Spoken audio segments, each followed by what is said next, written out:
নিৰ্দেশনা মতে জনাবলৈ বিচাৰিছোঁ যে যিটো 18 to 59 ইয়াৰ্ছৰ এজ গ্ৰুপ আছে তেখেতসকলৰ কাৰণে নেক্সট 75 ডেজৰ কাৰণে আমাৰ 15 জুলাইৰ পৰাই ভেকচিনেশ্যনটো বিনামূলীয়া কৰি দিয়া হৈছে।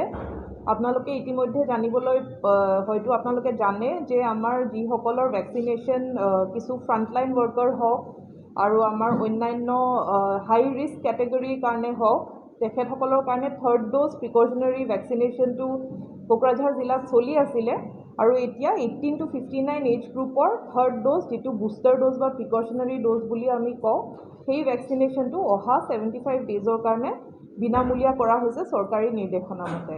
আৰু যিটো গেপ হয় যিসকলে ছেকেণ্ড ড'জ ইতিমধ্যে লৈছে ছেকেণ্ড ড'জ লোৱাৰ পৰা 6 মাহ পিছত বুষ্টাৰ ড'জটো ল'ব পাৰে আৰু সেই হিচাপত আমি আমাৰ ছেশ্যন ছাইটবোৰ এতিয়া বৃদ্ধি কৰি দিম। যোৱাকালি ডিটেইল প্লেনিং এটা আমাৰ ADC হেল্থ আছে, জইণ্ট ডাইৰেক্টৰ আছে, DIO আছে, ছুপাৰিণ্টেণ্ডেণ্ট চিভিল হস্পিটেল আছে, আমি আটাইখিনি বহিছিলোঁ, ব্লকৰ ইনচাৰ্জবোৰো আহিছিলে। আমি ছেশ্যন ছাইটছবোৰো বৃদ্ধি কৰি দিম আৰু এটা ডিটেইল শ্বেডিউল VCDC ৱাইজো আমি বনাই দিছোঁ, সেইমতে আমি ইনক্ৰিজ কৰি দিম। মোৰ অনুৰোধ আমাৰ যিসকল এইটো এজ গ্ৰুপৰ এলিজিবল যিসকল হিতাধিকাৰী আছে তেখেতসকলে আগবাঢ়ি এই বুষ্টাৰ ড'জটো লয়।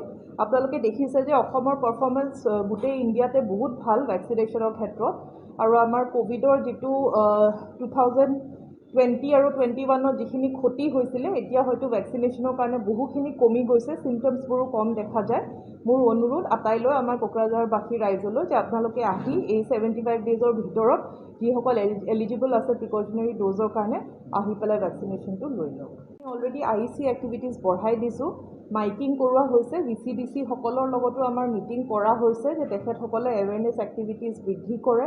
আমাৰ মিডিয়াতে হওক ছ'চিয়েল মিডিয়াতে হওক আমি ইনক্ৰিজিংলি কৈ আছোঁ যে মাস্কিঙৰ আগৰ যিখিনি ক'ভিড প্ৰট'কল আছিল, মাস্কিং আছিল, ছ'চিয়েল ডিষ্টেঞ্চিং এইখিনি আকৌ ফ'ল' কৰিব লাগে আৰু প্ৰয়োজন সাপেক্ষে আমি আৰু অন্যান্য ৰুলখিনিও কৰি দিম যদি দেখা যায় যে এটা আনকণ্ট্ৰল ৰেট বাঢ়ি আছে। 5.81 লাখ পপুলেশ্যন, 5,81,201।